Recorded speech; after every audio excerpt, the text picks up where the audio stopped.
अनंत साहब, मेन बात एक चीज आपसे ये पूछना चाह रहा हूँ कि बीजेपी और शिवसेना चुनाव साथ साथ लड़ते हैं 2019 का, और वहां पे एक बात ही लेके मामला फंस जाता है कि भाई उद्धव ठाकरे कहते हैं कि इस बार मतलब मुख्यमंत्री शिवसेना का बनेगा, बीजेपी मानती नहीं है, दोनों लोग अलग अलग हो जाते हैं। बहुत से लोगों का मैंने पिछले दिनों में बात की, लोगों का कहना था भाई ये बात ठीक नहीं थी, मैंडेट तो बीजेपी और शिवसेना को था और फिर शिवसेना चली गई, ये ठीक नहीं था। ये पॉलिटिकली लोग बात करते हैं, जब मॉरलिटी की बात आती है।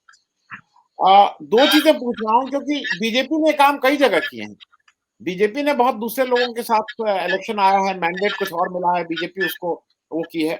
मैं आपसे पूछ रहा हूँ कि ये सारा कुछ करने का क्या फायदा था? 2019 में ही मान लिए होते, उद्धव ठाकरे भी अपनी जगह रहते, शिवसेना भी वैसे ही रहती।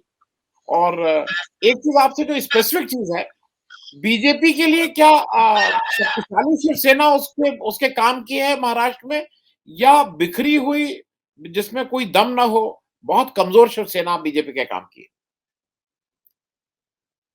माहौल है। अनम्यूट कर लीजिएगा वैसे।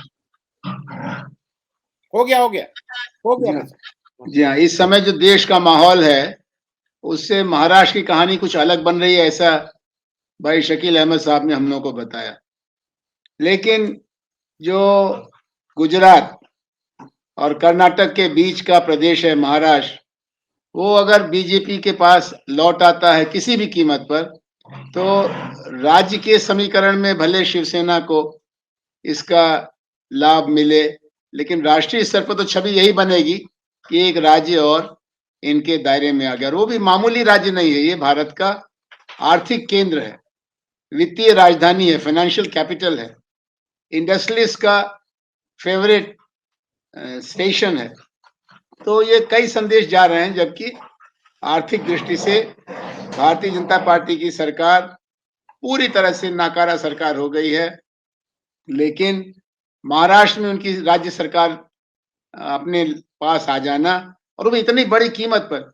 ये जो फडणवीस है, ये मामूली मुख्यमंत्री नहीं थे, काफी पढ़े लिखे सुलझे हुए, और इन्होंने प्रोजेक्ट ऐसा बनाया था कि अगर कभी दिल्ली में जरूरत पड़े तो महाराष्ट्र से आदमी वहां जा सकता था। तो अभी जो परिस्थितियां बनी हैं, भारतीय जनता पार्टी ने बहुत बड़ा जुआ खेला है, क्योंकि शेर के मुंह में खून लग गया है। अब शिवसेना गठबंधन की राजनीति का जो असली व्याकरण है, जो काशीराम जी कहा करते थे, सिद्धांतवादी नहीं अवसरवादी, जहां हमको ज्यादा दाम मिले वहां हम चले जाएंगे, ऐसा शिवसेना ने पिछले कुछ महीने, कई महीने कांग्रेस और एनसीपी के साथ सरकार चला के दिखा दिया कि उनके पास इतना लचीलापन है कि कभी वो भाजपा के साथ गर्व से कहो हम हिंदू है बन जाएंगे, और कभी वो कांग्रेस और शरद पवार के साथ सेकुलर और आइडिया ऑफ इंडिया के साथ खड़े हो जाएंगे। तो देखना तो अब शिवसेना के इशारे की तरफ है। और ये जो बताया शकील साहब ने, किसी भी राजनीतिक संगठन का जब इतना व्यवस्थित ढांचा होता है तो उसको एकाएक दिशा परिवर्तन करने में वक्त लगता है, बड़े अंतर विरोध होते हैं। तो अब ये भी देखना होगा कि शरद पवार की आखिरी पारी कैसी होगी, क्योंकि ये सबसे बड़ी चोट शरद पवार की राजनीति को है, जो एक मायने में किंग मेकर थे। बीजेपी के दायरे के बाहर का सबसे बड़ा कद जिस आदमी का था, उसका नाम शरद पवार था, और उसका बड़ा कारण शिवसेना को अपने साथ सरकार में लाने का था। अब सारी बाजी उलट गई है। कांग्रेस पहले भी हक्का बक्का थी, अभी भी हक्का बक्का है, तो कांग्रेस का स्टॉक थोड़ा और नीचे जाएगा। मुझे लगता है कि अगले 3 महीने में महाराष्ट्र की कहानी साफ होगी, क्योंकि तब एकनाथ शिंदे भी, और ये जो ईडी का आतंक है, इसका भी ये क्या करेंगे। जैसे महंत आदित्यनाथ जी ने उत्तर प्रदेश में मुख्यमंत्री बनने के बाद जब शुरुआती काम किया, वो स्कूल का, अस्पताल का, सड़क का नहीं था, अपने खिलाफ चल रहे कई बरस पुराने मुकदमों को ठीक कराना। तो क्या ईडी अब एकनाथ शिंदे की आवाज पर, पुकार पर मदद करेगी? ये जितने एमएलए टूट के गए हैं में से ज्यादातर डरे हुए लोग हैं अपने आर्थिक अपराधों के कारण, उनका क्या होगा? और वहीं पर बहुत सी चीजें बनेंगी और बिगड़ेंगी। और मैं आनंद भाई साहब इसी से पे आपसे पूछना चाह रहा हूं कि ये तो 2 बार शरद पवार साहब ने इनसे कहा कि आप इस्तीफा मत दो, हम लोग पीछे हैं। आपको लगता है कि फ्लोर ऑफ द हाउस को फेस करना चाहिए था आनंद भाई साहब एज अ पॉलिटिशियन? देखिए, अगर ये व्यक्तिगत साम्राज्य की लड़ाई का मामला है, तो महल के अंदर अपने सलाहकारों के साथ बात करके आपने तय कर लिया। लेकिन अगर ये जनता के वोट के ज़रिए पैदा ताकत का सवाल है, तो अपनी बात रखने का विधानसभा के सदन के अलावा इससे बेहतर कोई स्थान नहीं होता।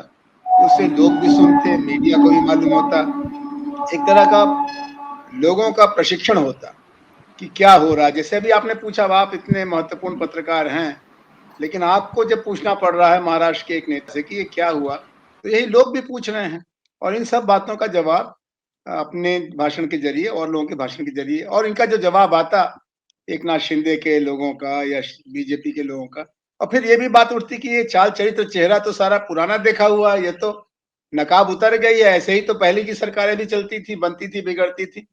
धन शक्ति का इस्तेमाल होता था और राजसत्ता का दुरुपयोग होता था। तो वो पुरानी वाली जो बीजेपी की दावेदारी थी वो भी खत्म हो जाती। तो ये तो नॉन पॉलिटिकल फैसला हुआ, लेकिन अब शिवसेना के बारे में यही कहा जाएगा कि ये एट बेस्ट एक सेमी पॉलिटिकल पार्टी है। ये पॉलिटिकल नहीं है। इसके अंदर डेमोक्रेसी को लेकर के बड़ी दुविधा है। ये रखने लायक है, छोड़ने लायक है। तो शरद पवार के सत्संग में कांग्रेस के साथ मिल करके कुछ थोड़ा बहुत सीखा होगा 2 ढाई साल में। लेकिन लगता है कि अभी पढ़ाई कच्ची थी और तब तक ये इम्तिहान आ गया। आनंद भाई साहब, बहुत ब्रीफली, क्योंकि समय का वो है, मैं एक चीज थोड़ा, क्योंकि विद्या जी ने जो एक बात इशू उठाया है कि ईडी को हर जगह पहुंचा दिया जाता है, सीआरपीएफ सीआईएसएफ हर जगह है। मैं जरा राजस्थान की बहुत जल्दी से आपसे एक टिप्पणी ले लूं। राजस्थान में जो कन्हैया का काम हुआ बहुत ही निंदनीय, लेकिन जो अशोक चौहान ने जैसे संभाला उसको, और मैंने उसको अपने शो में कहा कि ये गोधरा होने से बचा लिया। अगर वही कोई और, मतलब कोई और सरकार होती तो वो उसको उसका यूज करती वोट के लिए। अशोक गहलोत साहब ने संभाला, लेकिन वहां पे भी एनआईए को घुसा दिया, बिना पूछे एनआईए भी पहुंच गई है, दिल्ली पुलिस भी पहुंचा दी गई है। मेरा अपना अनुमान यह है कि वो तो वो कहता, अच्छा उन्होंने तुरंत 6 घंटे के अंदर अपराधी पकड़ा। आपको क्या लगता है कुछ ज्यादा ओवर यूज नहीं हो रहा है होम मिनिस्ट्री का? नहीं, ये तो एक कमज़ोर सरकार की निशानी है, क्योंकि राज्यों का जो प्रशासन है, वो सरकारी पार्टी का ही प्रशासन नहीं होता, उसमें ट्रेन्ड आईएएस, आईपीएस भी होते हैं, जिनकी अपनी कुछ समझदारी रहती है, कुछ उनकी एक रिवायत होती है। अभी जो दिल्ली सरकार कर रही है, ये एक हाथ से फिसल रही हुकूमत को किसी तरह से काबू में रखने का है, और जो गैर भाजपाई सरकारें चल रही हैं, उनको काले रंग से रंगने का प्रयास है कि इनके हाथ में हुकूमत खतरे की चीज़ है, इनके बस का नहीं है। लेकिन अशोक गहलोत ने अपनी पुरानी ट्रेनिंग तरुण शांति सेना की, सर्वोदय की, उस नाते इंसानियत के तकाज़े पर इस कार्रवाई को किया। और यही अगर भारतीय जनता पार्टी की जो हुकूमतें हैं, ख़ासतौर पर कर्नाटक वाली, वो थोड़ा बहुत सबक अगर अशोक गहलोत से सीखे तो ज़्यादा अच्छा है। अगर एनआईए कहीं आज भेजना है, तो कर्नाटक में भेजना चाहिए। राजस्थान में तो कोई ज़रूरत थी नहीं। जी जी।